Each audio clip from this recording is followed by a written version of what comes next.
We're back, Matt Sims, Phil Sims, and we're breaking down our quarterback rankings for this upcoming NFL season. And we're not going to do the whole NFL right now. We're just going to break it down by division. So we're going to Right. go real slow through each division and really get into the intricacies of what makes these guys great. And yeah, I'm not Well, really wait, sure wait. what the hell I was doing there. Yeah. But Well, who was that? you keep asking who this is, Big Phil. It's just, I'm having fun. All right. I'm not always Oh, pretending to be someone. Okay. oh, okay. I didn't know that. Oh, thanks Yeah. for informing me. You give me great info right from the start. I like this. That's right. How you doing though, Yeah. big guy? How's I'm everything going? doing. Hey, look, at this time of my life, if I'm doing average, that's great. That's what I am. I'm extremely average. That a boy. Except for one thing. What's the one thing I'm great at? What's that? Eating? Eating. Oh, yeah, Yeah. I'm a great eater. Yeah, there you go. And Damn. sleeping. Well, actually, I No, don't know. no, sleeping's not that great. You complain about your sleeping a lot. Yeah. Yeah, well, because once I wake up, you're up. You'll see one day, when you wake up, it's 4 o'clock, and I go, "What the hell am I going to do now?" Well, I mean, Yeah. it's a good thing though. You woke up, you're ready to go. Let's go. What do you mean? Well, You're well, I'm waking gonna up get up. too early? I'm gonna get up at 4 o'clock and talk to who? My wife.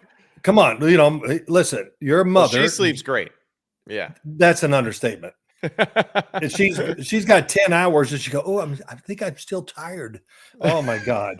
Yeah. Are you making breakfast for me today? Of course I am. I do it every day. Oh, But please oh well. get out of here. Hey, I like it. That's Okay. your specialty. You're the Yes. breakfast guy. That's Yeah. that's your role. I made You're it for great. you all your high school career.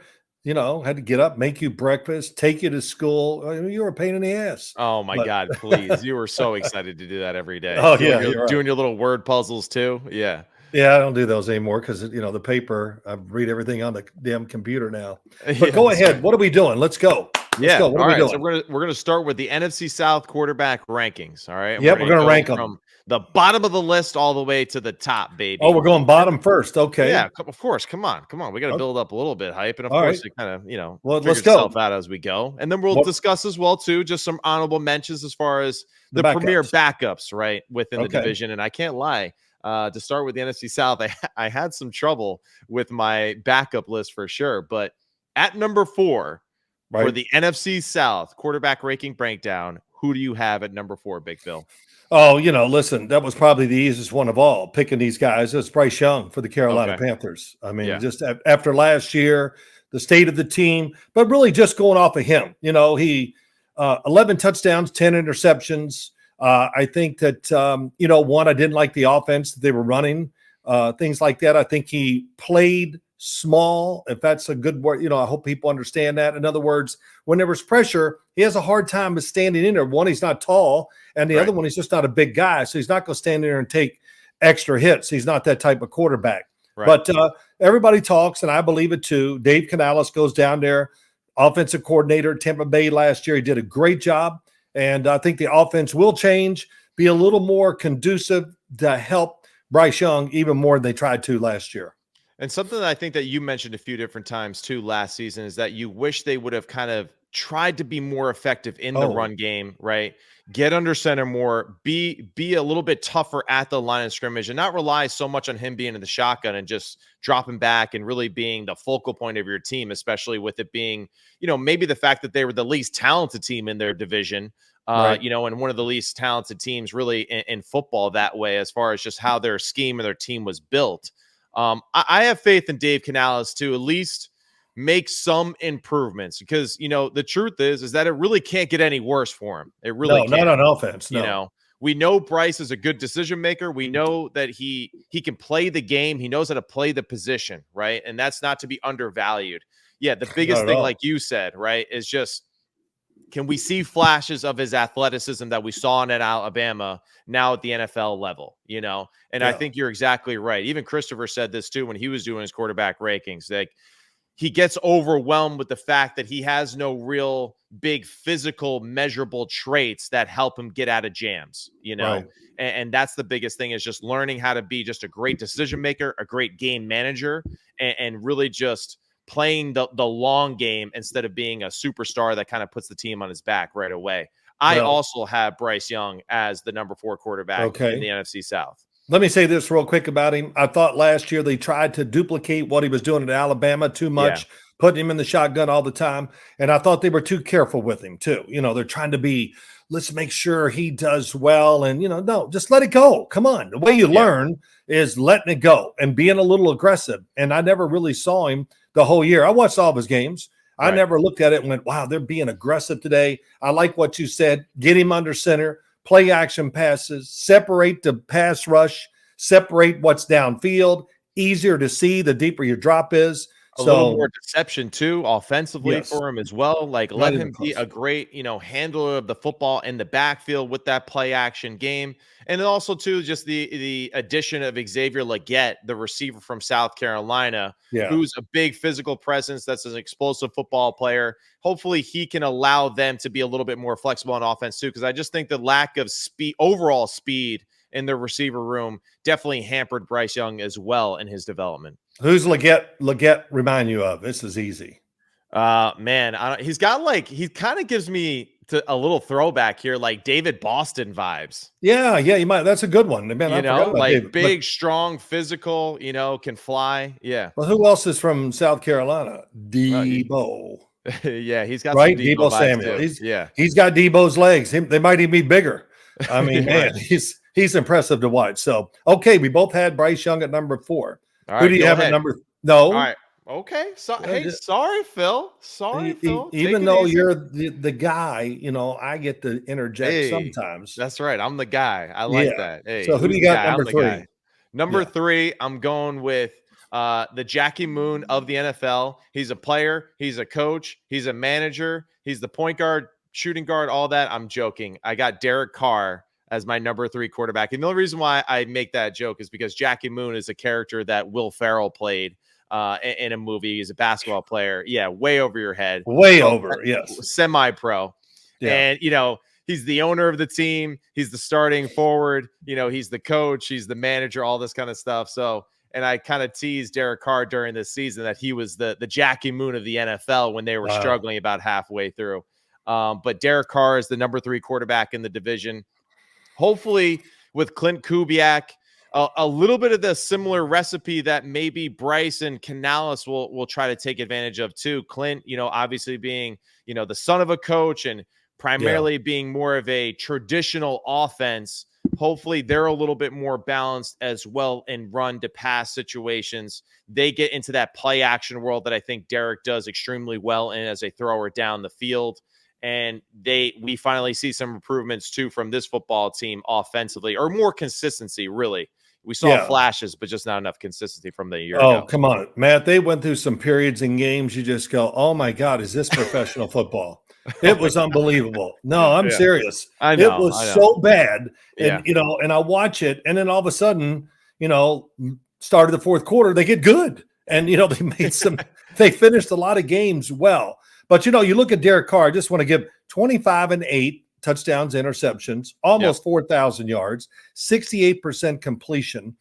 Clint Kubiak, you said it. Hey, his father, he was going to run the ball no matter where he was coaching, head coach, assistant, whatever. And the son's going to be the same thing. They're going to institute a lot of the San Francisco thought processes in there, which I think are really good. It's going to help Derek Carr, I think, immensely. My big question why I got him at number 3 is the team, the defense, which was really what they were for so many years. It was just big, rugged, fast, tough. It changed a little bit last year. So that makes me wonder, but that's not what we're judging. When I still look at this, some of these are tight, but Derek Carr was number 3 in the NFC South for me.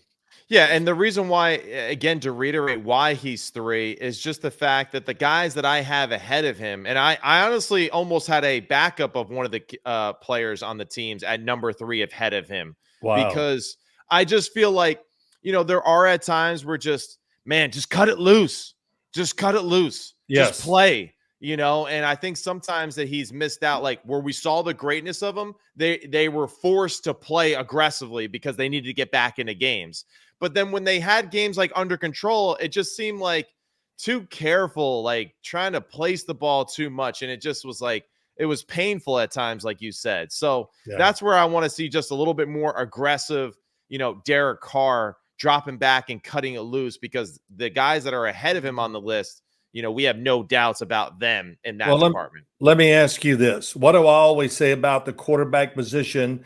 And it's coached too many times trying to play perfection. Right. Okay, we wanted perfect. Do this, take another step. But just play. You said it right. When they were behind and it was like do or die, they were really good. Man, then they turn it on. And it's not a game of perfection. So quit trying to be perfect, Derek Carr. I think that's really my biggest knock on him by far. He tries to be perfect and just play. Don't worry. You can't make every three-pointer. Just keep shooting and you'll hit enough of them. And look, he's got talent. He's big. He's mobile. He's got a very strong arm. So there's a lot to work with there at number 3, Derek Carr. That's right. Number two. This was tough, but I'm going with my man, and that's Baker Mayfield. Wow, you did it. How dare you? I'm calling Baker right now to tell him that you put him number 2 in his own damn division. Well, whenever I'm around him, I'll be careful. He might whoop my ass, so I got to be careful there. He'll certainly try. As the old saying is, I know I say it all the time, but it's just Todd Bowles loves him. He's his type of player, quarterback. He energizes the team, everything he does. Listen, he's never seen a guy that's not open. See, he's the opposite of Derek Carr. Right. Yeah. There's a window. I like that. I want to see that. I think you need to have that to be a Super Bowl caliber type of football player. How do you think Mike Evans? What do you think Mike Evans thinks about him? Man, the man. Yeah, absolutely. He definitely got him a good Christmas gift, last year for sure. Because he's like, man, everything that people were saying about you, it's wrong. Here's the other thing. When I looked at some of his shots, I just went through about 20 throws just to kind of get and you and I talked about this many times, and it was so true. Last year, he settled down a little. He quit trying to just kill everybody with the fastball. I thought his pace on the football was better. Still an aggressive decision maker. Every play he does, take it to the limit. So he's going to take a lot of sacks, but it's worth it. Don't look at it and go, oh, you got to reduce the sacks, because the plays he kept going, he made so many big plays on that. Yeah. So, you got to be careful. Sometimes, we got to cut down on interceptions. No, it's okay. He's going to win the battle of great plays instead of the interceptions. But this is where you've said this too a few times, and I think it's right. Like his style of play and being aggressive matches Todd Bowles and that defense, and that's always key, right? Great point. Right. That's the key thing. He plays aggressive and fast because he knows Todd, hey, we're going to go after the quarterback. We might give up a fast touchdown, or we might hit them 3 plays in a row and cause a turnover, or as Dan Quinn used to say, hey, is a 3 and out the best drive? No, a 1 and out's the best drive. So, that's where I feel like Todd Bowles has that vibe and it matches perfectly. And, Baker might be, I don't even know measurables, right? Like, or metrics, if he's a smaller guy than Derek, like in a great way, but he definitely plays bigger and plays stronger and definitely utilizes his legs better. So I totally understand why, he's that notch up at the number 2 position for you. But for me, unfortunately, at number 2, I have Kirk Cousins. Okay, I put Kirk Cousins at number 2. And the reason why I put him at number 2 is really just because of the fact that, Baker, I thought, really hit a lot of high notes, right? At the end of last year, the leadership stuff, everything like that. So it's hard for me to put him back after, even though Kirk was having a great year, making great decisions, probably one of his best years statistically, was going to happen for him.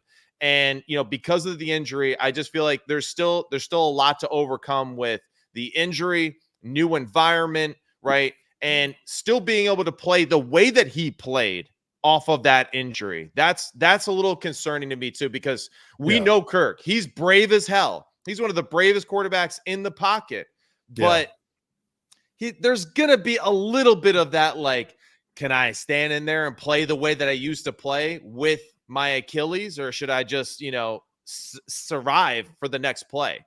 And that's why I kind of put him at number 2. Well, he is. I do see him on TV, their OTAs or whatever they are, throwing the football. It looks pretty good. Yeah. It's not perfect. You can still see favors that ankle or the Achilles, that side a little bit, but he's got plenty of time. But you said it right. I think the thing that comes up about Kirk Cousins that people just don't give enough credit to, he is one tough SOB.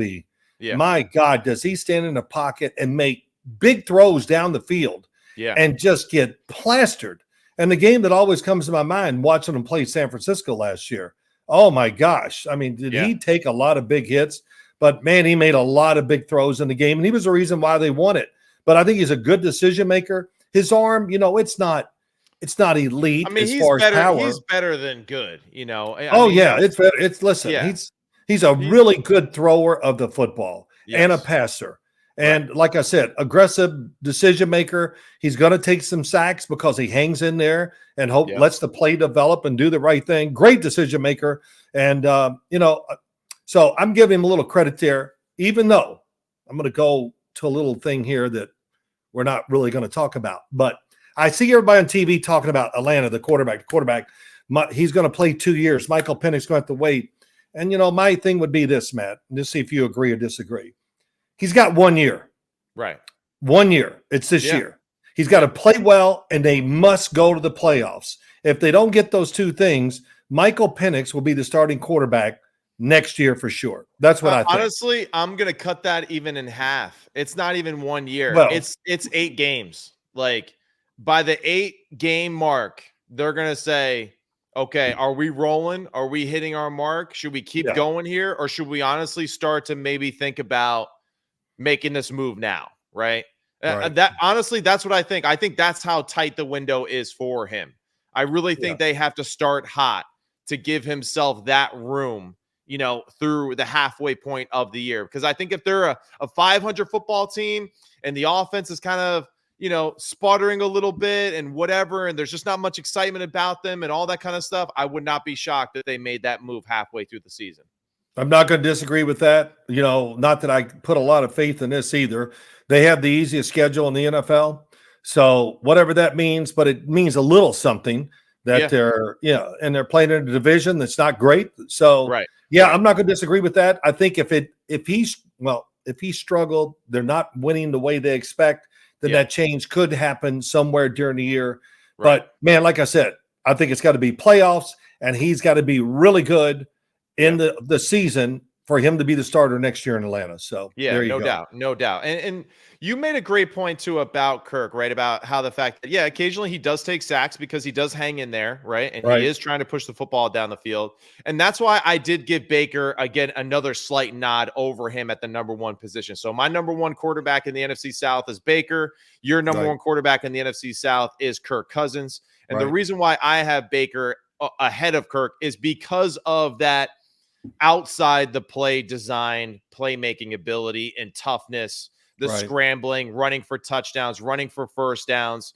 I think that attitude, again, it kind of matches to what they need in that football team. So I think it's just a match made in heaven. Mm-hmm. And that's where, last year, and I even said it to you on a show, I feel like not too long ago, where, man, I thought Baker and the Bucs were 2 or 3 plays away from going to the damn Super Bowl in a lot of ways. I feel like if they would have beaten Detroit, they would have given San Francisco a lot of problems in that game and would have had just as much a chance to beat them as the Detroit Lions.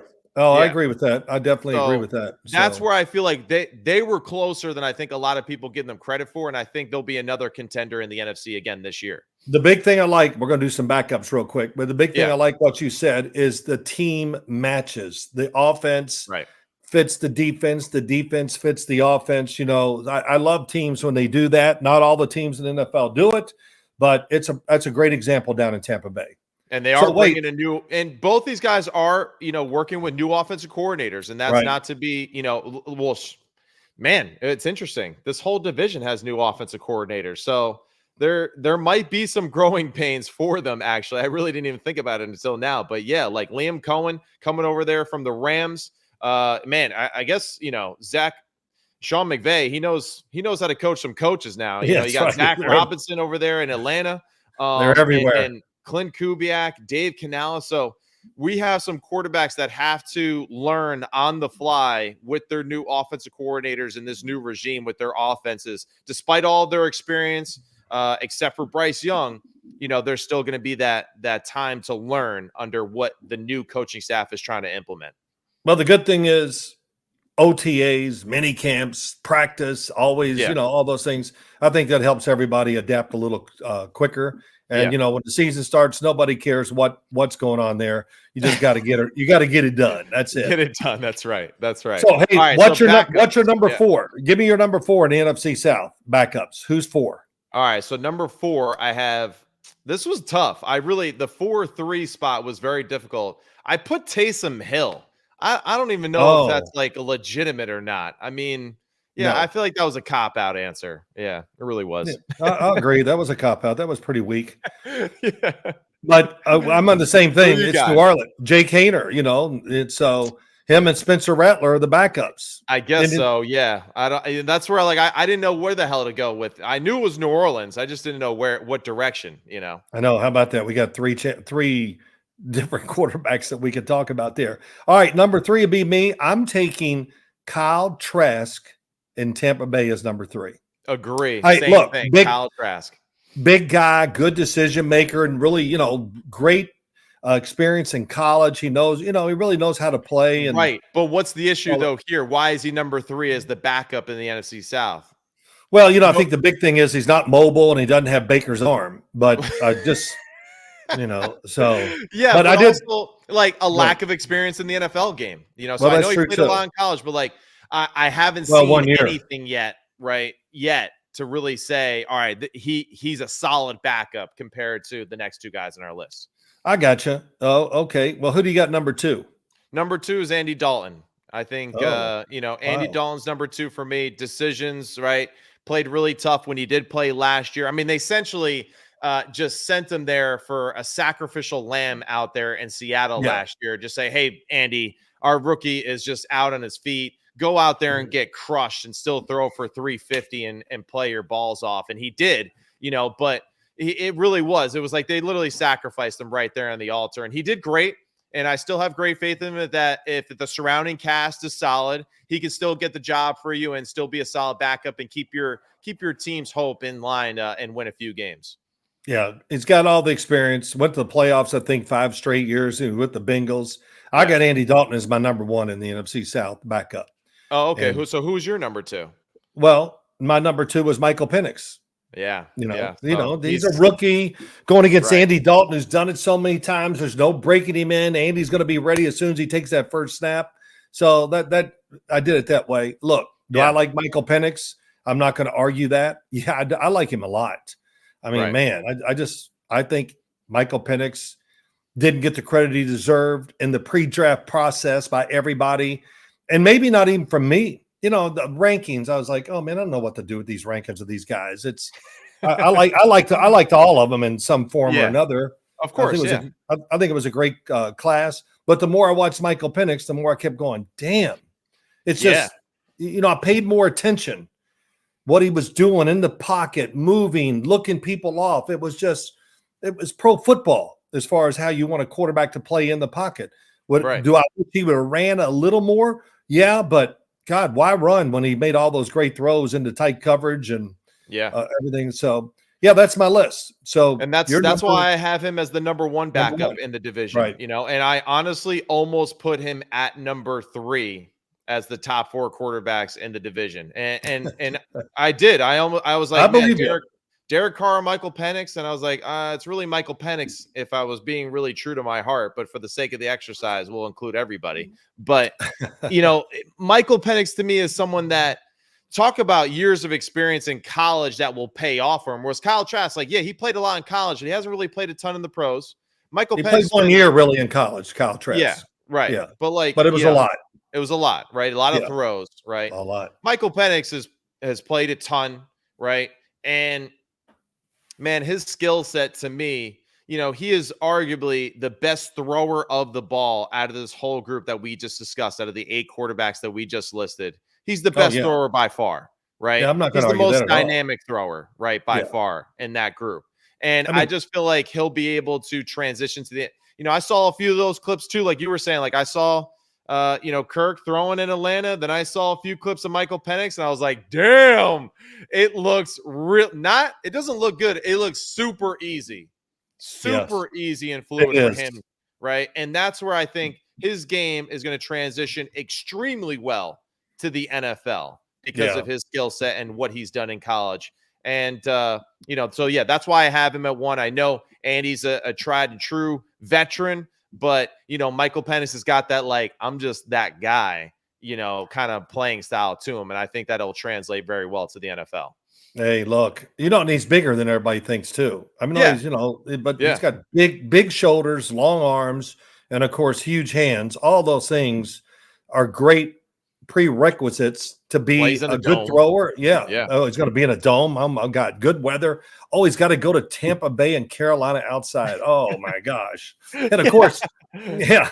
And in Washington, you know, they play in a lot of bad weather games. They got Oregon, you know, they got some games where you travel or whatever. And, you know, at Washington, wind, that stadium they got up there, I mean, that's a wind tunnel for sure, just looking at it. So, but all good stuff. That was fun to do. Good stuff. So that's all we got for the NFC South breakdown. Just want to give a quick shout out to our sponsor here, Melon, right? The hat that I'm wearing, Melon hats, one of the best durable. Wear it out on the practice field, wear it here for the studio. Looks good, looks sharp, machine washable. That's good for me too because I'm a dirty SOB. All right, so I need that type of hat player. Still got to get you one. Actually, Lindsay, one of our producers here at Believe, took it very personal when I said, you know, we got to get one that fits your head. She texted me. She goes, "Yes, we'll send you some extra large hats for Big Phil." I said, "No, I was just joking, but it's good." No, that I need an extra large. Yeah, I need an extra large. Yes, it's and, a you know, snapback, so it can fit you. It can. Oh, fit it you, does. But, Okay. but all yeah, right. Melon. Go to melon.com / Right. promo code Sims. And that's all our breakdown for today. We got Believe. Thank you again. All right, Big Phil, you the man. That's all we got for the NFC South breakdowns. We'll be back with our next show with the AFC South quarterback ranking breakdowns. See you next time. Peace. Peace.